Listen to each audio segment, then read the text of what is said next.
Welcome to Sherlock Mysteries, where each narrative represents a new mystery to be solved. Continue to be intrigued and enjoy the experience with other mystery aficionados. Let's get started. Hercule Poirot and the Cabin 13 mystery. You guys are like family to me. Tell me where you're listening from today. I love reading your comments. Now settle in with your favorite drink as we begin this classic.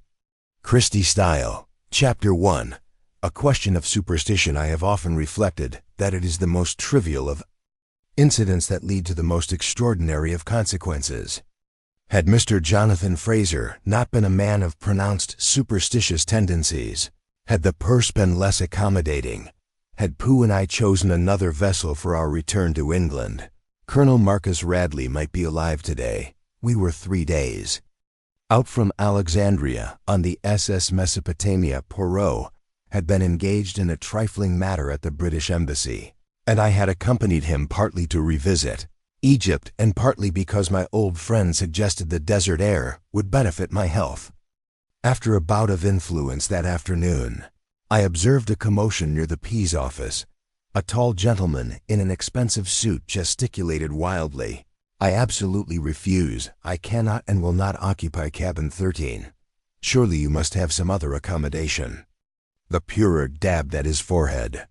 I promise you, Mr. Fraser, that there is nothing wrong with cabin 13. It is identical to the other first-class cabins. It is not an issue of quality, sir, but of number 13. I am not a man who takes needless chances. I smiled at this display of superstition. Something amuses you, Mamie. Poirot appeared alongside me. Mustaches neatly waxed to perfection. Simply a passenger making a fuss over cabin 13. I explained. Superstitious nonsense. Pooh tapped his temple. Ah, but the superstitions, Hastings. They reveal much about the human mind. Nisp. The purser's voice rose again. Very well, Mr. Fraser. We do have one unoccupied first-class cabin.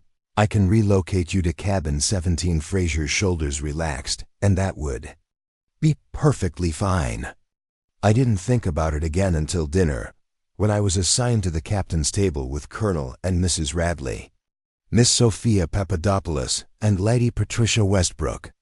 The colonel sat ramrod, straight iron gray hair cropped close, while his wife, at least 20 years his junior, possessed striking beauty. Her eyes darted repeatedly to a young officer at the next table. Miss Papadopoulos had the olive complexion of someone who spent long hours under the Egyptian sun, and Lady Westbrook's ample bosom displayed an impressive collection of jewels just returned from Cairo. The colonel announced the Egyptian government presented me with a token of appreciation. Miss Papadopoulos' fingers tightened on her water glass.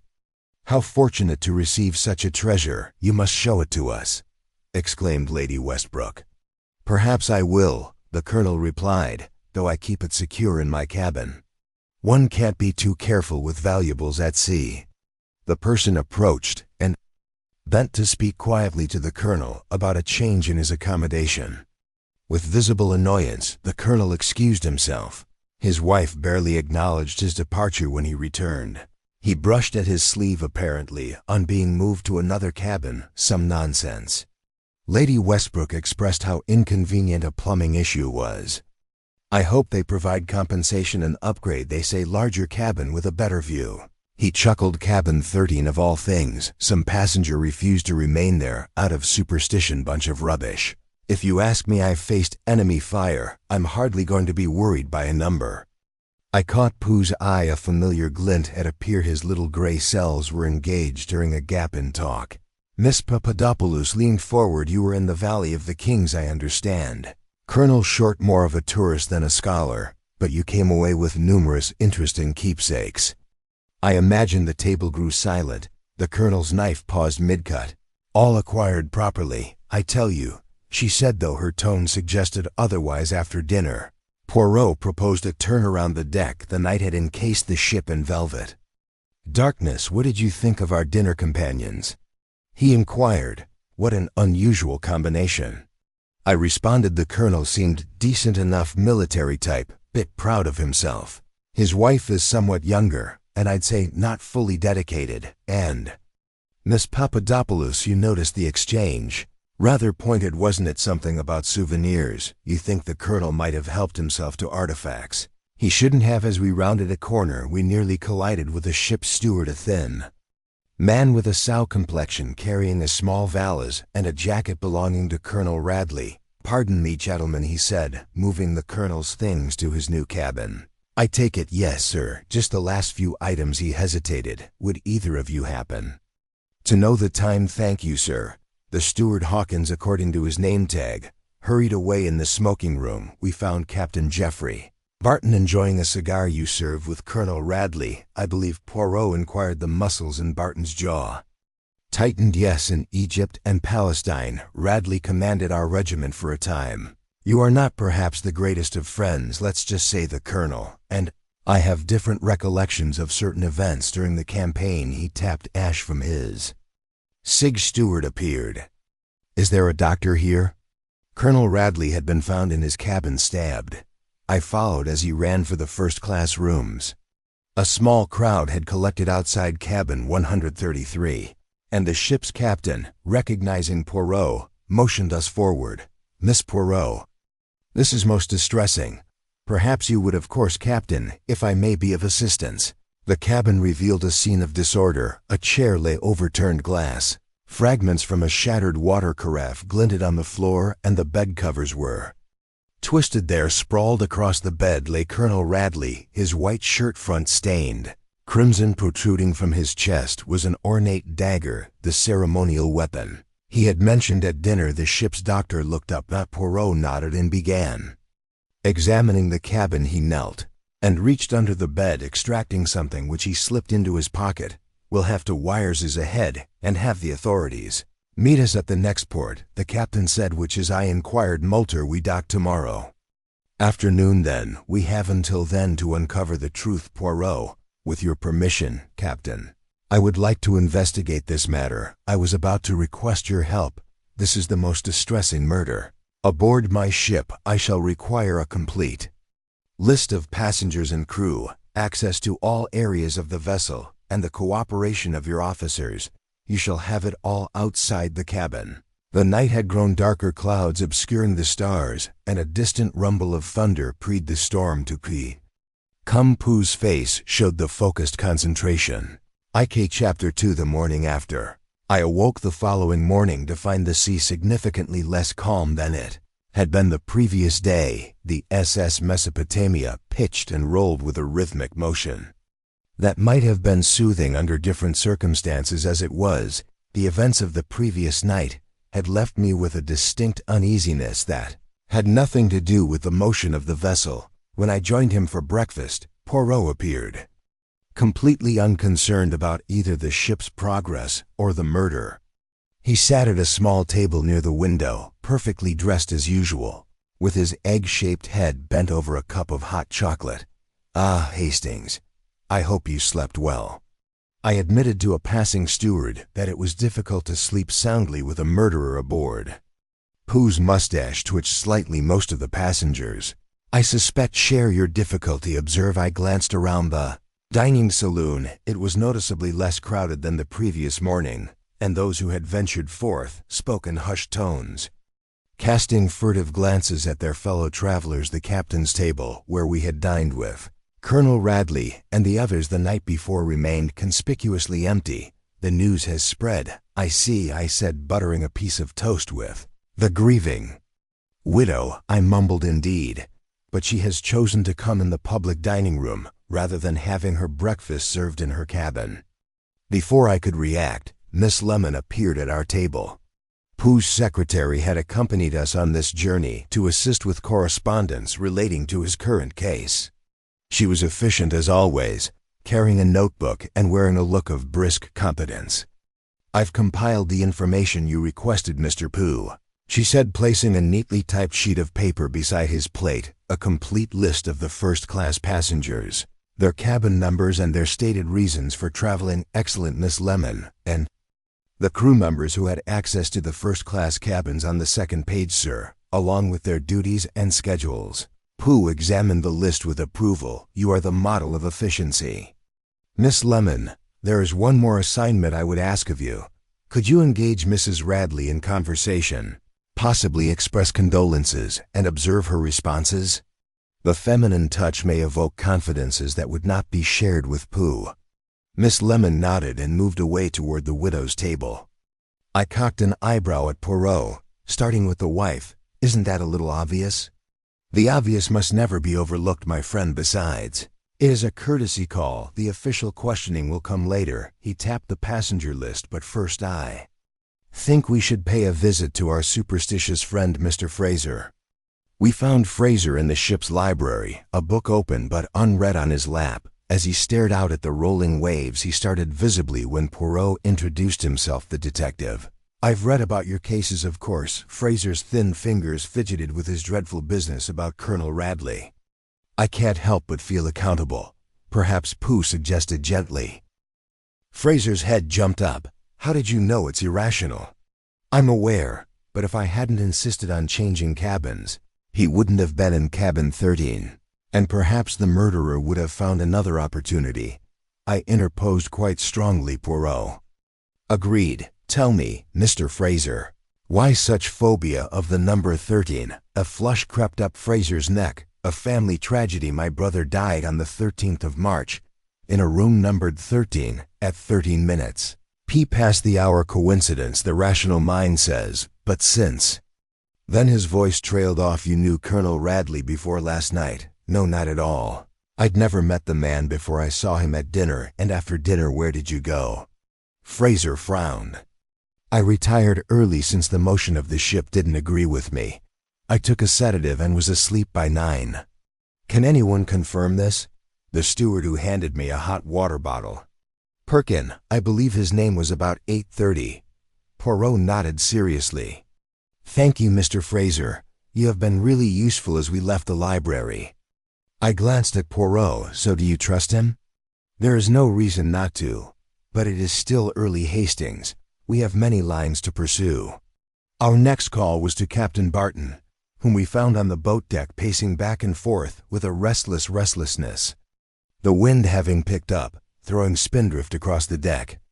Miss Poirot acknowledged his face. Tau. I guess you want to ask me about Radley, if you would be so kind. Poirot leaned against the railing, apparently unconcerned by the spray that occasionally rushed across the deck.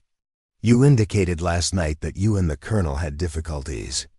Barton's lips compressed into a thin line. That's putting it mildly. Perhaps you'd care to elaborate. The captain extracted a cigarette from a silver case and attempted to light it, the wind extinguishing 3 matches before he succeeded. It was during the Palestine campaign. I led a night raid on a Turkish position. High-risk operation, but my men pulled it off and got valuable intelligence too. He exhaled smoke that was immediately whipped away by the wind. Radley was my commander. I'm returning from leave in Alexandria. Had no idea he'd be aboard until I saw him at dinner. Where were you between 9 and 10 o'clock last evening? Barton's jaw tightened. In the ship's gymnasium until about 9:30, then in the smoking room until I turned in. Several people saw me there, including yourself. Indeed. Pooh acknowledged. One more question. If you please, were you aware that Colonel Radley possessed a valuable collection of ancient coins? Barton's face lit up with astonishment. Even though I knew he had a magpie's eye for keepsakes, but not specifically for coins. Poirot thanked him, and we went on. As we descended to the promenade deck, I voiced my opinions. He obviously had motive, but his alibi for the vital time seemed solid, so it would appear. Poirot added, fixing his cap against the wind. I think we should speak with Miss Papadopoulos. We found the archaeologist in the writing room, composing a letter. Her pen halted mid-sentence as we approached, her black eyes vigilant. Poop, I wondered when you would come. She set down her pen and folded her fists. I suppose I'm the suspect. I'm merely gathering information. Mademoiselle, you had some acquaintance with Colonel Radley before this voyage. A shadow crossed her face. We crossed paths in Cairo. I am with the University Archaeological Expedition. The Colonel expressed interest in our finds. Professional interest, acquisitive interest. Her fingers drummed once on the table. He wished to purchase certain artifacts. When I explained they were not for sale, he became difficult. In what way? I asked. She hesitated. Let us say he was not accustomed to being refused. There was an incident at our dig site. Items went missing. I had no proof, but you suspected the colonel. He appeared in England with items remarkably similar to those we lost. Her voice remained level, but a flush had crept into her cheeks. Now, gentlemen, if there's nothing else, I'll have important correspondence to complete. As we walked along the corridor toward the first-class cabins, I sorted through the impressions of our morning's work. Both Barton and Miss Papadopoulos had reasons to dislike the colonel, I observed, but neither seems quite the type for murder. Pooh's eyes twinkled. And what type is that, my friend? Before I could craft a response, Miss Lemon approached from the direction of the main staircase, her typically calm features exhibiting unexpected liveliness. Mr. Poirot, I've just had the most interesting chat with Mrs. Radley, and I think you'll want to hear about it immediately. Pooh inclined his head. Let us find somewhere private. Miss Lemon, I suspect what you have to tell us may shed considerable light on our case. Chapter 3. The Greek Connection. We con Ed in Pooh's cabin, a sanctuary of order amid the growing tension. Aboard the SS Mesopotamia, outside the Mediterranean, had darkened to slate gray, white caps visible through the porthole as the weather deteriorated. Inside, my friend had arranged the furniture with his customary precision, everything at right angles. Personal items aligned with geometric exactitude. Miss Lemon perched on the edge of a chair, notebook open on her lap, not a hair out of place, nary a crease in her sensible skirt. She epitomized efficiency incarnate. Mrs. Radley was most forthcoming. After some gentle prompting, she began. The colonel was her second husband. She was widowed young during the war. They'd been married just over a year, and the marriage was harmonious. Pooh inquired. Miss Lemon's pencil tapped once against her notebook.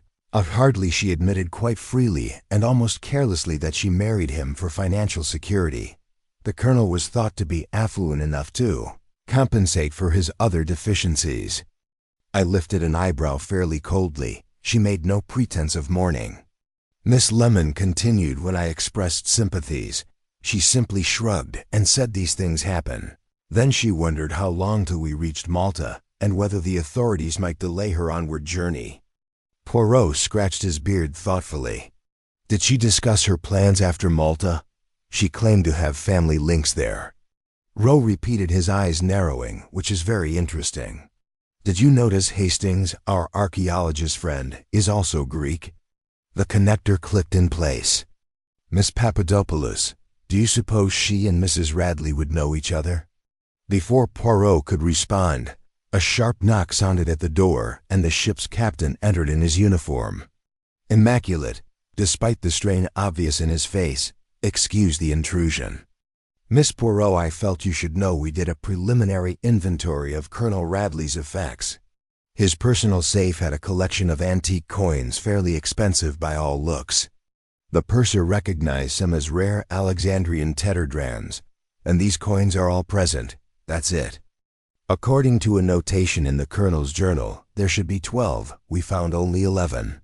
Pooh's eyes sparkled with that familiar gleam. Most illuminating captain, may I visit the colonel's chamber again? Cabin 13 remained secured, with a steward standing guard outside. Inside, little had changed since the previous night, with the colonel's remains relocated to a cold storage compartment. Poirot proceeded systematically through the area, inspecting each surface, drawer, and item of clothes. What exactly are we looking for? I asked. The minor details. Hastings always focuses on the small details. His gaze was caught on a little desk where the colonel's personal files were among them. A leather folder containing the antique coins, each snuggled in its own velvet compartment. Poirot studied them with interest. Beautiful workmanship, he murmured, and observed an empty space where the 12th coin should be. As he replaced the folder, his hand paused at a small wastebasket beside the desk. Using his handkerchief, he carefully extracted something. A torn playing card, only half remained, showing part of a red diamond and the letter K, the king of diamonds. I said, torn in half. Pooh slipped the fragment into an envelope and let us continue our conversation with Miss Poirot. Captain Hastings, Have you made headway in your investigation? We are exploring numerous lines of inquiry, and Pooh reacted smoothly. Tell me, Miss Papadopoulos, do you perhaps know Mrs. Radley from before this voyage? Her fingers, which had been tracing the outline of an ancient astrolabe on display, stilled what makes you ask that a professional curiosity. She hesitated then. Squared her shoulders. We've never been formally introduced, but I knew of her Athen. Society is smaller than you might imagine. Had you mentioned this connection to no one, it seemed irrelevant. Her gaze was steady, but her right hand slipped into her pocket. Many people have connections to Greece, so it's not unusual. Do you happen to play cards?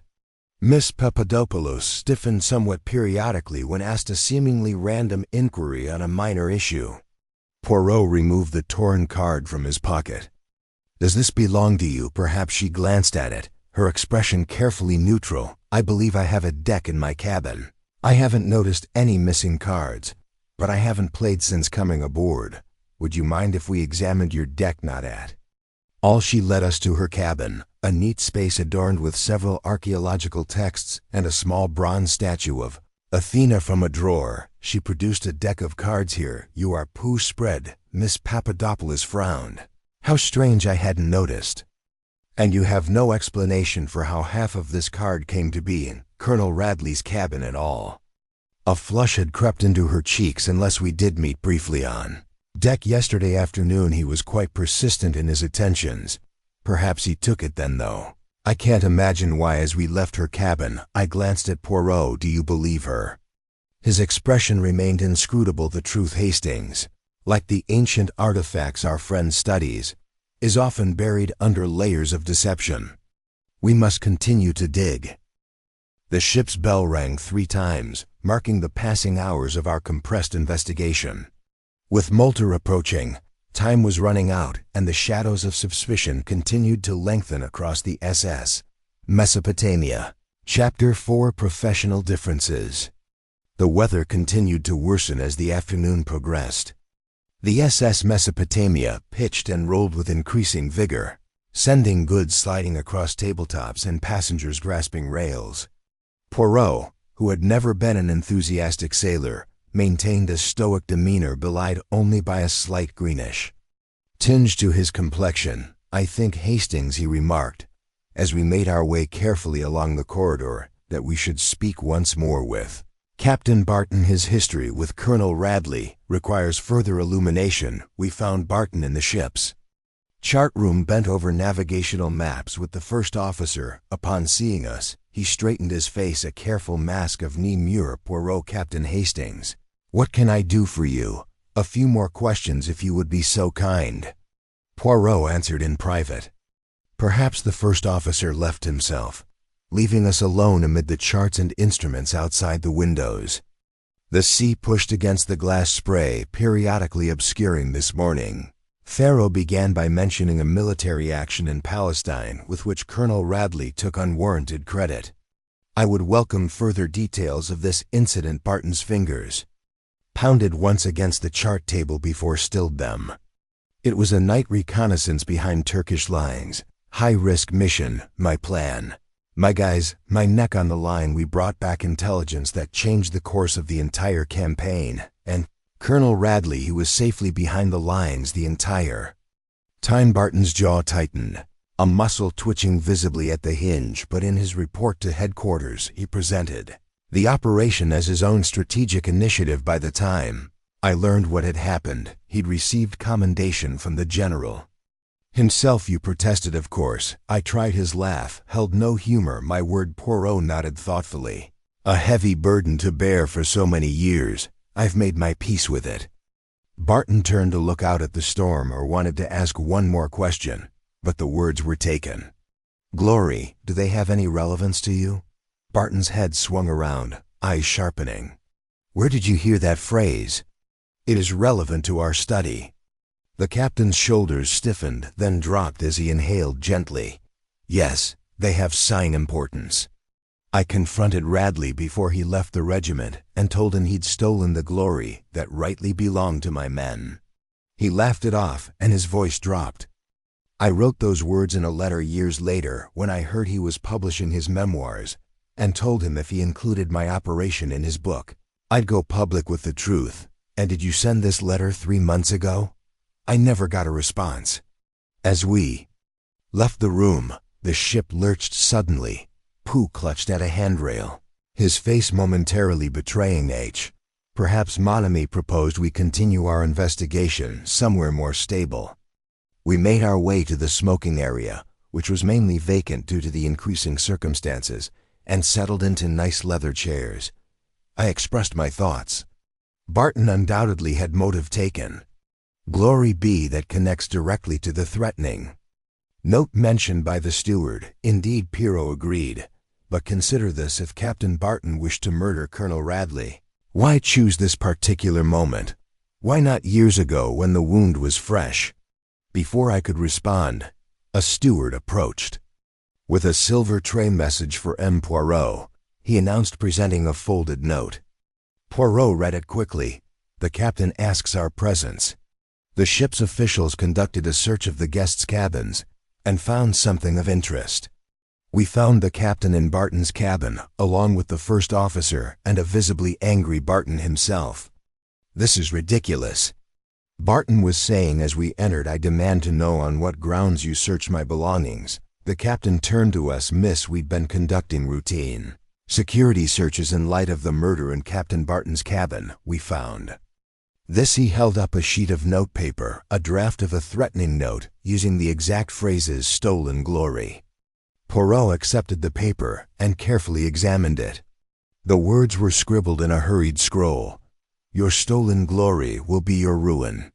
Justice comes to all men eventually, but it's not what you expect.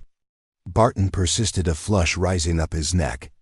Yes, I wrote that, but I never submitted it. That was a draft, something I penned in anger after seeing Radley aboard. I thought better of it, but a note quite identical to this was discovered among Colonel Radley's effects.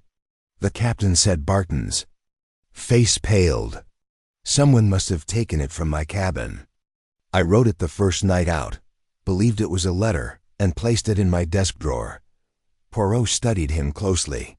Captain Barton, where were you yesterday between 4 o'clock and 5? In the afternoon in the ship's gymnasium, then on deck for some air? Can anyone confirm this? Barton hesitated. The gymnasium attendant saw me as for the deck. I walked alone. The captain frowned. That's precisely when the steward noticed someone leaving the vicinity of what would later become Colonel Radley's cabin. This is absurd, Barton protested. I had no reason to go near the first-class cabins.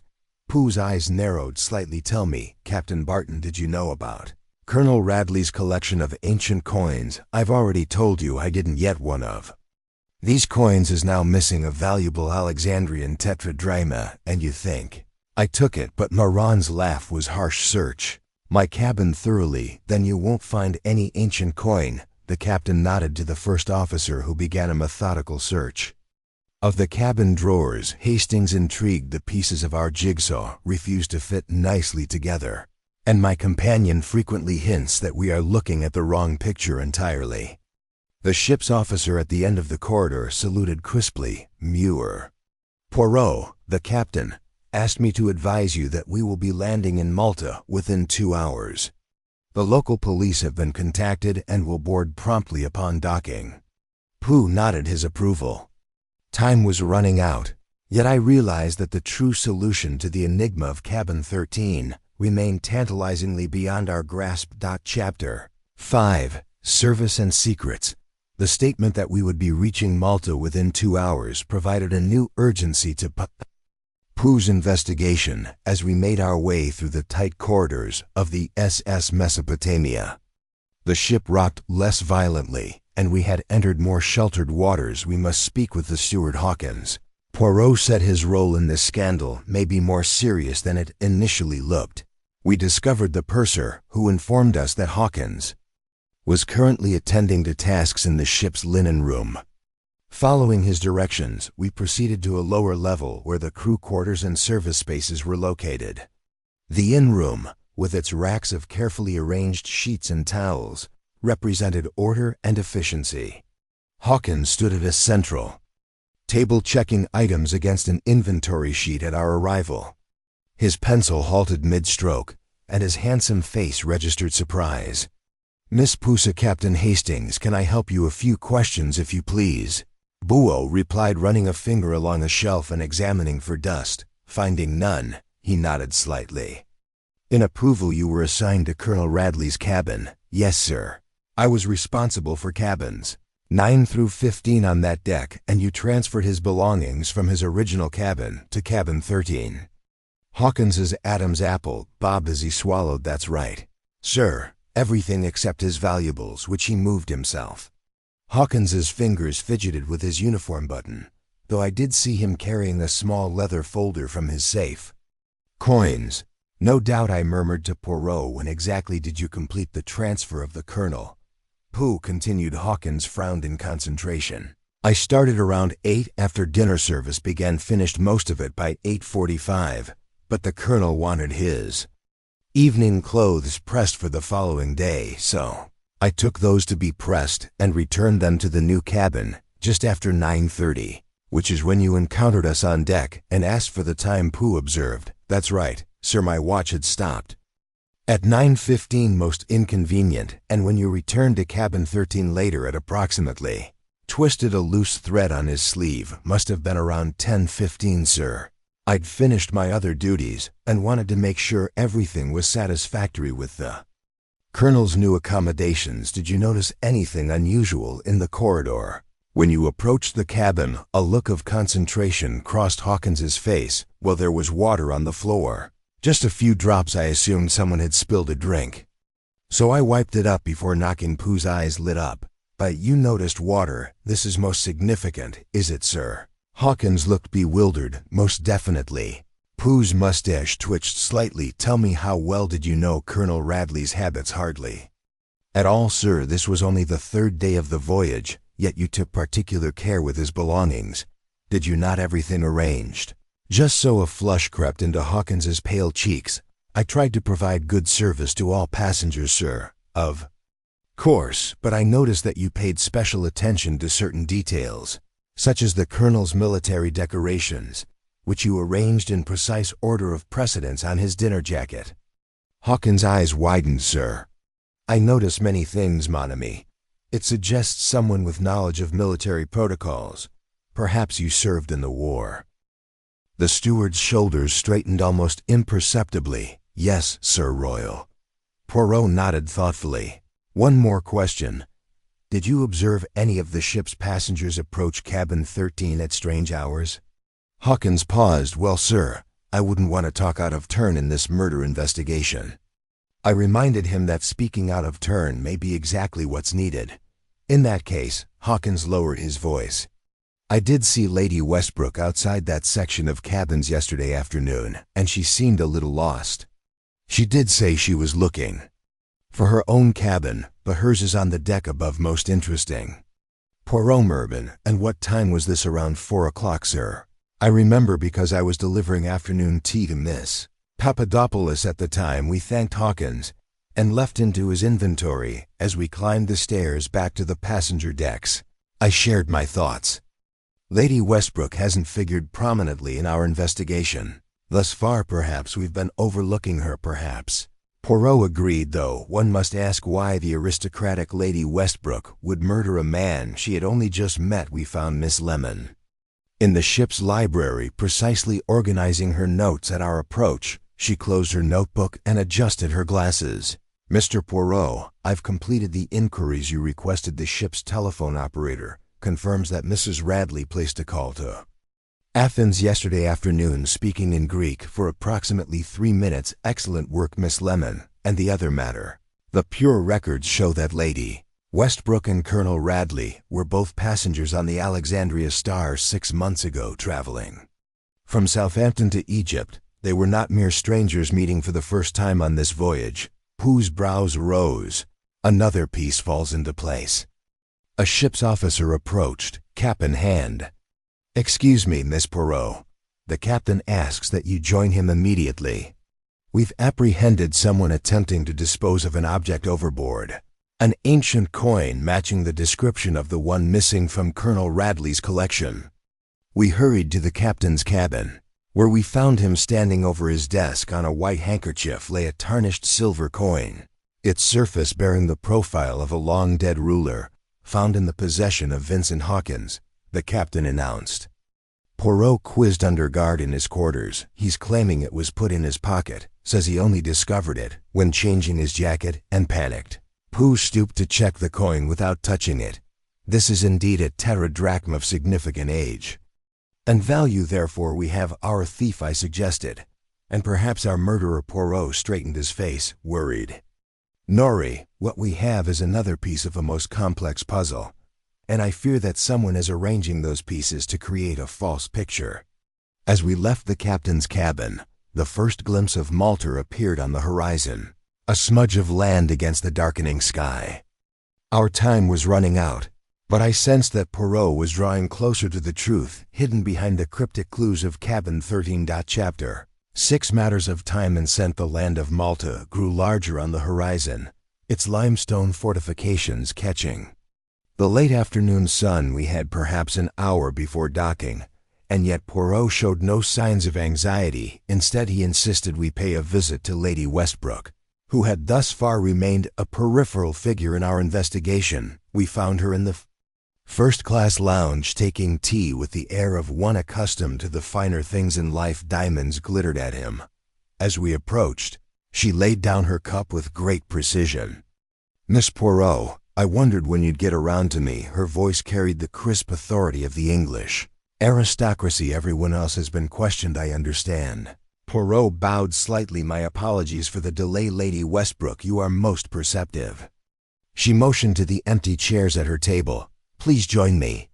I presume this concerns poor Colonel Radley. As we seated ourselves, I noticed a distinctive scent, an oriental cologne, subtle but unmistakable. "You were acquainted with the Colonel before this voyage, I believe?" Poirot began. Lady Westbrook's heavily ringed fingers adjusted the pearl choker at her neck. "We traveled on the same ship to Egypt 6 months ago. Casual acquaintances, nothing more. Yet you expressed particular interest in his ceremonial dagger at dinner. I have an appreciation for fine metalwork. My late husband was something of a collector, and the Colonel's collection of ancient coins, did that also interest you?" The faintest flicker crossed her face. "I wasn't aware he collected coins." "Most curious," Quo murmured, "when the steward Hawkins observed you near Cabin 13 yesterday afternoon. What was your purpose there?" Lady Westbrook's teacup paused halfway to her lips. "I was looking for my own cabin. I got turned around on the wrong deck entirely after 3 days aboard." She set the cup down with a slight clink against the saucer. "I'm not accustomed to these modern vessels. Everything appears the same, including Pooh's brows rose. And yet you have traveled extensively by ship according to the pure records." A flush crept into Lady Westbrook's carefully powdered cheeks. "Very, very well, if you must know.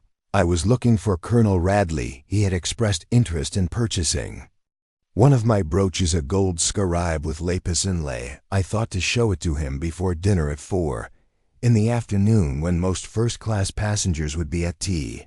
I didn't want to make a public display of a private transaction." Poirot nodded thoughtfully. "Lady Westbrook, may I know about your cologne, which has a most distinct flavor?"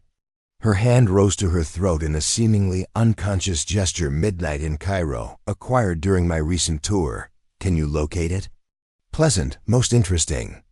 Poirot responded noncommittally. "Now, if you would excuse us, we have one more inquiry to make before our arrival in Malta." As we left the lounge, I glanced questioningly at Poirot. "The cologne is that significant, most significant monum, did you not detect that same scent in Cabar 13 last night?" Faint but unmistakable. Before I could respond, Miss Lemon approached the small object wrapped in her handkerchief. "Mr. Poirot, I've located it, as you requested." The Colonel's pocket watch was in the personal effects stored by the purser. Poirot gently unwrapped the bundle, revealing a gold hunter case watch of high quality. He inspected it intently, especially the face and hands. "Hastings, what do you notice?" I peered at the timepiece. It stopped at 9:22 precisely.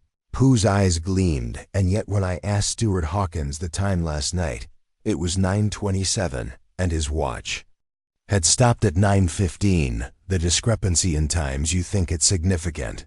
I know it is. Pooh rewrapped the watch carefully, just as I know that the water droplets Hawkins observed outside cabin 13 are connected to both the cologne and this stopped watch. We made our way to the captain's cabin. I have various questions yet to resolve, Pooh answered. Perhaps. I rechecked the inventory of Colonel Radley's possessions.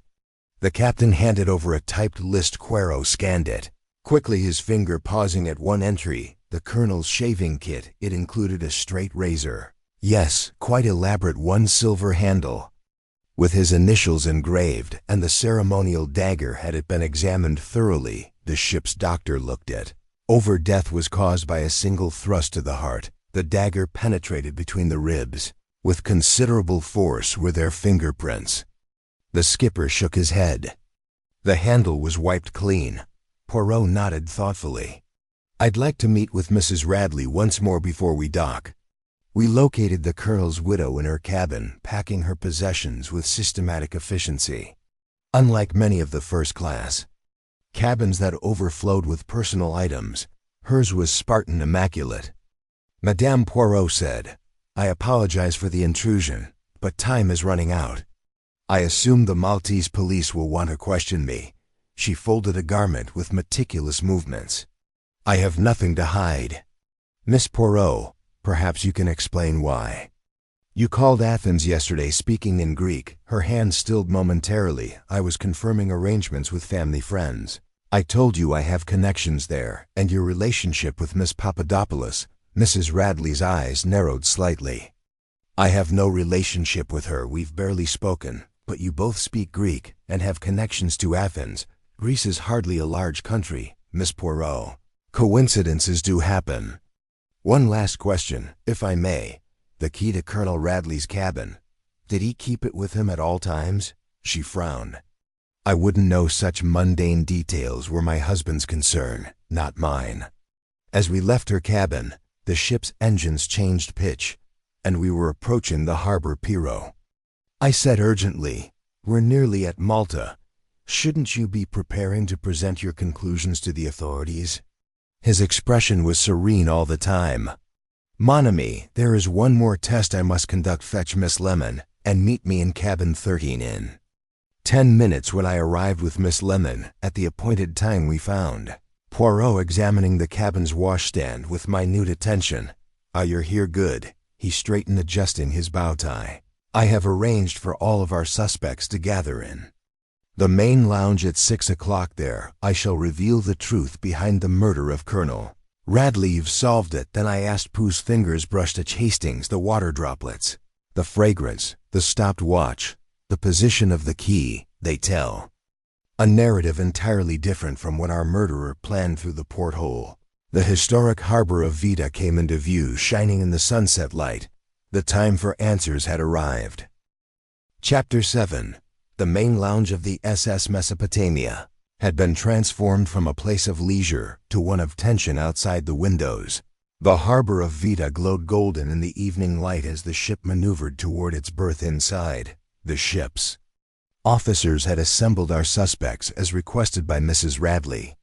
Captain Barton, Miss Papadopoulos, Lady Westbrook, and Steward Hawkins, accompanied by 2 crew members serving as guards, addressed Poirot with hardly hidden agitation. We'll be docking in 20 minutes. Miss Pooh, the male authorities will board immediately. I hope you have something concrete to tell them. Rest assured, Captain. I do. Pooh surveyed the assembled group, his green eyes sharp and penetrating. Before I explain the events surrounding Colonel Radley's death, I must confirm one final detail. He turned to Mrs. Radley, who sat with perfect posture in her black mourning clothes. Immaculate, Madame, when did you last see your hubby alive? Mrs. Radley's gloved fingers smoothed an invisible crease in her skirt. At dinner. Naturally, I retired to my cabin with a headache while he went to the smoking room. You did not visit him in cabin 13 later that evening? Certainly not. Her voice remained steady, but I noticed a slight tension around her eyes. As I told you, I had a headache. I took a powder and went to bed early. I saw Poirot turn sharply to the steward, Mr. Hawkins. The cabin key when you found the Colonel's body, where precisely was the key to cabin? 13 Hawkins blinked, caught off guard by the question. Why on the bedside table, sir? I remember it distinctly. Because I nearly knocked it over when I checked for the Colonel's pulse on the inside of the door. Yes, not inserted in the lock. That's right, sir, inside the room on the table. Pooh nodded as if this confirmed something important. And now, Miss Lemon, if you would be so kind as to share what Lieutenant Reed, I believe. Miss Lemon consulted her notebook. Lieutenant James Reed, 28, assigned to diplomatic duties in Cairo, had been observed in frequent communication with Mrs. Radley throughout the cruise. All eyes shifted to the widow, whose skin had paled somewhat. Casual chats, but she responded stiffly, "The lieutenant is a family connection." Poirot repeated thoughtfully, "But the steward who maintains the deck chairs tells that on the first day of the cruise, before you knew you were being monitored, you and the lieutenant were engaged in what appeared to be a most intimate conversation. Your hands touched, words of endearment were passed." Mrs. Radley's serenity cracked somewhat. "Miss Poirot, what exactly are you implying at the moment?" "I simply establish facts." Pooh's attention shifted to Miss Papadopoulos, the torn playing card found in Colonel Radley's cabin. You claimed it might have been taken during a brief encounter on deck, yet the card was torn precisely in half. An odd souvenir, would you not agree? The archaeologist's dark eyes met his steadily. "I cannot explain the Colonel's actions, perhaps not. But can you explain why, when I examined the desk in your cabin, I found traces of the same adhesive used in the conservation of ancient?" Miss Papadopoulos' shoulders stiffened. "I work with such materials every day." "It proves nothing in isolation, perhaps not." Pooh turned to address the entire room. "Ladies and gentlemen, the murder of Colonel Radley was not a simple crime of opportunity or passion. It was a carefully orchestrated performance designed to conceal its true nature and purpose." The ship's engines slowed as we entered the final approach to the dock. Through the windows, I could see harbor officials gathering on the quay. The Colonel was not killed at the time we were led to believe. Poirot continued. "The stopped watch showing 9:22 was deliberately altered. Consider when we encountered Stewart Hawkins in the corridor. He asked us the time because his own watch had stopped at 9:15 Muir. Poirot informed him that it was 9:27. However, the Colonel's watch was discovered to be stopped at 9:22. Captain Barton frowned. "Are you suggesting the murder occurred earlier or later than we thought?" Pooh said firmly, "Much earlier. The water droplets observed by Hawkins outside cabin 13 were not, as we were supposed to believe, evidence of a person leaving the scene after the murder, but condensation from an ice bucket used to slow the cooling of the body and confuse the time of death." Mrs. Radley's hand rushed to her throat, which is ludicrous, and Poirot fixed her with his penetrating gaze. "When I examined the Colonel's shaving utensils, I observed something strange, though he had apparently moved to cabin 13 only that evening. The soap in his shaving mug was fully dry. No man who shaved that morning, as the Colonel undoubtedly did, would have a perfectly dry shaving soap. By the evening, the room had grown utterly silent. The Colonel died much earlier in the day. I estimate between 4 and 5 in the afternoon. He was killed not in cabin 13, but in his original cabin. The body was then moved during the evening meal, when the corridors would be relatively empty, using the pretext of transferring his belongings to the new cabin. But who?" I began. Pooh raised his hand. "The position of the key is most revealing. Found inside the room, on the bedside table," Madame Poirot remarked softly. "The Colonel's cologne, the unmistakable aroma Lady Westbrook's midnight in Cairo, was present in the cabin. But the Colonel himself wore no cologne, according to his valet in Cairo." A solitary tear traced down Mrs. Radley's cheek, blurring her neatly applied makeup. "Your accomplice wore that fragrance, didn't they? The person who helped you move the body devised the elaborate hoax of the new cabin and placed evidence to blame others." Pooh's voice remained soft. "The person with whom you expect to share your husband's big fortune once you reach Athens." Mrs. Radley's calm eventually snapped. Her shoulders dropped and more tears followed the first. "This wasn't meant to happen," she said. "Marcus discovered my letters to James. He confronted me, threatened to disinherit me. He became violent. I only meant to defend S." The ship gave a slight shudder as it connected with the dock outside. The Malta's police were visible on the quay waiting to board. The truth of Cabin 13 had been revealed, but I sensed that Poirot was holding back one final revelation, the identity of Mrs. Radley's accomplice in this tragic affair. Chapter 8. The Malta's police boarded the SS Mesopotamia with the brisk efficiency of men accustomed to dealing with crimes in port cities. Their chief inspector, a compact man with shrewd eyes and a clipped mustache, listened attentively as Pooh requested one last hour to complete his investigation before Mrs. Radley was formally charged. "I require all our suspects to join me to Cabin 13, where the complete truth will be exposed." And so our melancholy procession made its way down the ship's corridors. Mrs. Radley walked with the hollow-eyed resignation of one whose secrets had been partially exposed, but I thought she still held something back behind her back. Captain Barton, his military attitude intact despite the stress obvious in his tightened mouth. Miss Papadopoulos followed, her dark eyes vigilant, while Lady Westbrook maintained a regal distance, her jewels catching the light with each step. Hawkins, still under protection, completing our company. Cabin 13 remained much as it had been on the night of the murder, preserved for investigation. Poirot positioned himself at the washstand with his back straight and his egg-shaped head tilted slightly as he studied the collected suspects. What I'm going to describe is a narrative of greed, dishonesty, and a conspiracy of tremendous ingenuity.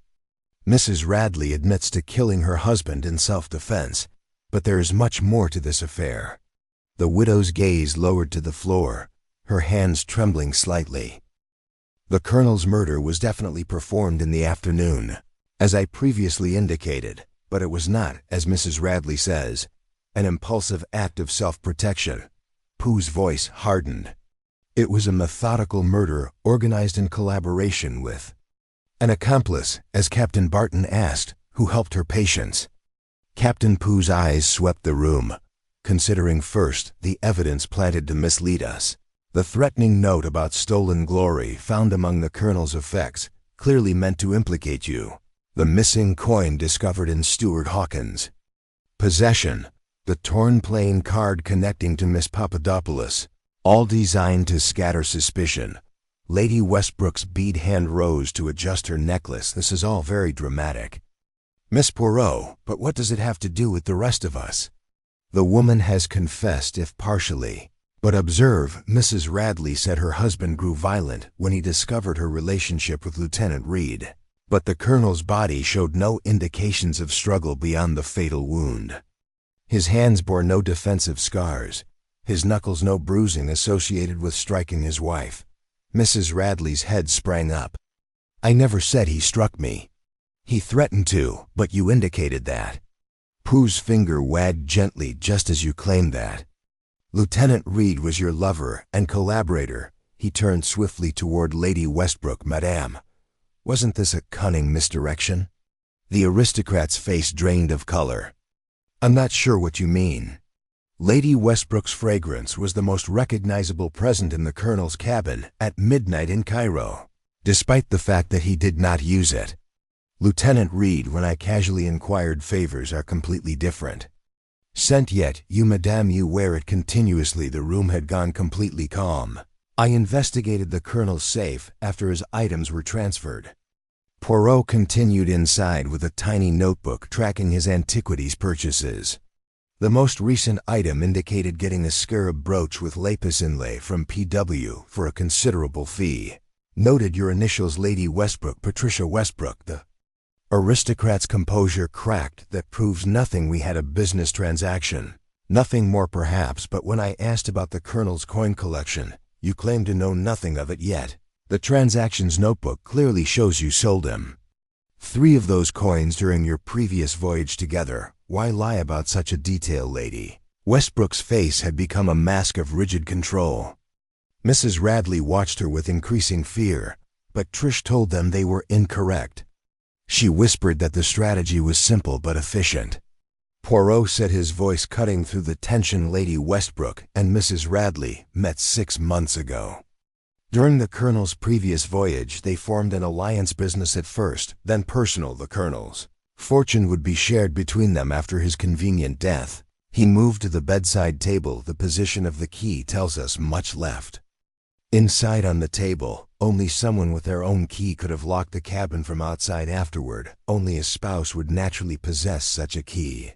The police inspector stepped forward. You're saying these women conspired together? Precisely. Mrs. Radley lured her husband to his original cabin that afternoon, where Lady Westbrook was waiting together. They killed him using his own ceremonial dagger. They then carefully planted evidence, implicating others before moving the body to cabin 13 during dinner, when the corridors would be relatively empty. Lady Westbrook's aristocratic reserve finally shattered. It was her idea, all of it. She pointed a trembling finger at Mrs. Radley. She said he was cruel to her, that he deserved to die. She promised we would go to Greece together with his money. Patricia, Mrs. Radley's face contorts. Ed, with betrayal. You vowed you'd never, and you swore the scheme was foolproof. Lady Westbrook's voice rose. You were hysterically saying that no one would suspect us. Pooh interjected quietly. Had it not been for the water droplets outside the cabin, melted ice used to slow the body's cooling. Had it not been for the discrepancy in the watches. Had it not been for the dry shaving soap and the distinct cologne in a movement so sudden it startled us all. Lady Westbrook lunged toward the washstand, seizing the Colonel's straight razor that Poirot had purposefully left there. Her face morphed into a mask of frantic fury as she stabbed violently at Poirot. I moved without thinking, rushing myself forward to protect my friend. A stinging pain across my forearm informed me I'd intercepted the blade. Captain Barton and the police officers moved forward, subduing Lady Westbrook as she yelled allegations at her erstwhile collaborator. It's over, Pooh muttered softly as the police led the 2 women away. He examined my arm with concern. You are injured, mon ami. Just a cut, I assured him, though blood seeped through my sleeve. Nothing compared to what might have happened. The inspector shook his head in amazement. How did you know it was the 2 of them together? The little gray cells, they never fail. Poirot responded, his customary modesty temporarily abandoned. And perhaps in the end, it was fitting that the truth should finally emerge in cabin 13. The number so feared by Mr. Fraser for its associations with misfortune. As a doctor attended to my wound, I reflected that superstition had indeed played a part in this tragic fare. Had Mr. Fraser not refused cabin 13, had the Colonel not been moved there, perhaps the carefully orchestrated murder might have escaped detection. Thank you for joining me on Sherlock Mystery for the Cabin 13 mystery. If you loved Pooh's Mediterranean adventure, please like and subscribe for more great detective tales. Until next time. I'm Alfie, and I want to remind you that sometimes the most commonplace numbers can lead to the most amazing atrocities.